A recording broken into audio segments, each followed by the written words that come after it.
21مه پېړۍ لیک ناول 10مه برخه. زندګي د یو منزړه مې جوړېدل او ماتېدل دي. زندګي د لمر تودو وړانګو ته ناسته. زندګي تیاره کېدل رڼا کېدل دي. پوهېږې دا سویمه شپه ده چې په خوب کې ویرېږم. یو خو هسې ناوخته ویده کېږم، خو چې څنګه مې سترګې سره ورشي یو څو رنګونه ووینم، بس دومره وډار شم چې بیا تر سهاره سترګې مې نه پټېږي. زه له رنګونو نه ډارېږم، زما ډار له هغو خلکو دی چې رنګونه بدلوي. دا خلک په مخونو او ظاهري خبرو قضاوت کوي. زه هم همداسې وم. زړه که هر څومره ښکلی وي، خو چې مخ او ظاهري بدرنګه وي ترې لرې ګرځئ. خو زه اوس په مخونو او ظاهري اوس راته زړه مهم دی. ښکلی مخ دې ورک شي او رنګ یې ورک کړه. ښکلا خو د زړه شنګیني وي چې په هر ډول درنه خېژي. اکثره خلک په ډېرو نرمو لهجو څومره سختې خبرې کوي چې د خبرو دا سختي بیا کلونه کلونه پر زړه تور داغ وي.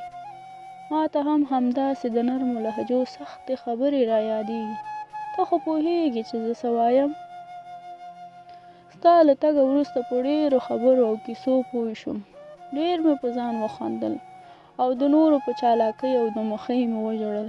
بس بله لاره نه وه، نو له ډېر درانه ناکامه بېرته چوپ پاتې شوم.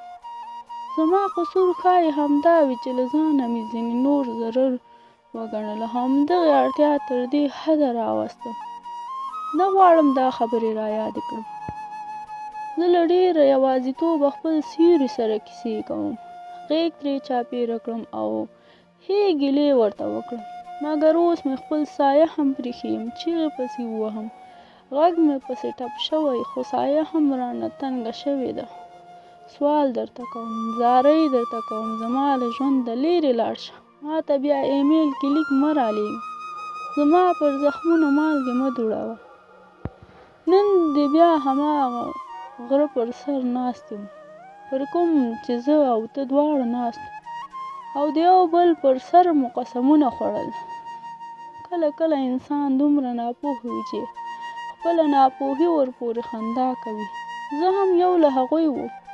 ما مه ځوروه او مه خپل ځان د خدای لپاره زما دغې ورانې دنیا ته بیا سر مه راښکاره کوه. نور هغه زغم نه لرم. چیغې به رانه ووهل شي، عام به شم او دومره به خور شم چې بیا به د راټولېدو تصور هم نشم کولی.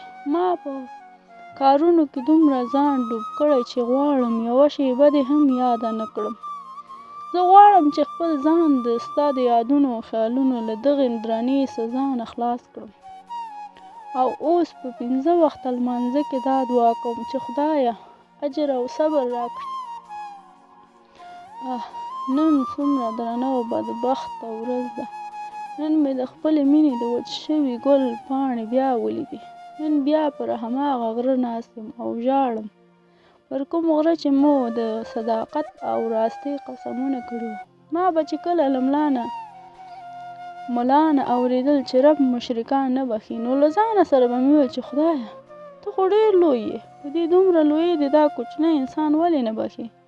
خو اوس پوه شوم چې خدای پاک مشرکان ولې نه بخښي. نن راته دا شمال بدمرغه هم د بېوسۍ او ماتېدا پیغور راکوي. ښایي دا به ما پورې خندا کوي، خو زه به څه ووایم. نه زه هغه پخوانی ذهن یم او نه غواړم چې پخوانی پاتې شم. زه اوس هغه پخوانی ذهن نه یم. اوس ډېر بدل شوی یم. نه مې خندا شته او نه هغه پخوانی میلې. اوس له ژړا او یوازیتوبه خوند اخلم. زما په قسمت کې به یې همدا لیکلي وه.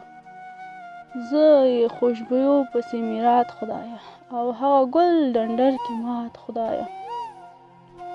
د بېلتانه ګرمي راخیسته یمه لکه غنم یم په ملاقات خدایه. دا و ستا سلام ته زما کلام، دا و ستا د مغروره مین اوسنی حال زین. ایمیل یې سینډ کړ او موبایل یې جیب کې کېښود. پوزه یې کش کړه او سترګې د خپلو لاسونو په ورغوو راپاکې کړې. نن له لویدیځ اړخه نری نری شمال لګېده. لاندې یې وکتل. څو ماشومانو لوبې کولې. له ځان سره موسک شو. غلی یې وویل چې ماشوم وم، څومره شوخ وم. د لوبو سامانونه به مې ټوټې ټوټې کول. نو ژړا به شوم، کړېکې به مې وکړې، مور به مې راغله، خپل به یې کړم او مات شوي څیزونه به یې راته جوړ کړل. تا خو ویل چې له تا سره هر چا زیاته مینه لرم، ان له موره، له خدایه، له هر چا زیاته. نو راشه کنه، ما خو اوس ځان ټوټې ټوټې کړ. راشه. بېرته مې سره راټول کړه، د خپلو ویښتو کې څو ځله لاس کش کړ، غاښونه یې سره وچیچل، د لاسونو له ګوتو یې ټکونه وایستل. بیا یې ځمکې ته وکتل او ویې ویل: هماغه افسوس، هماغه ضد، هماغه شوګیرې، هماغه ژړاګانې، هماغه د زړه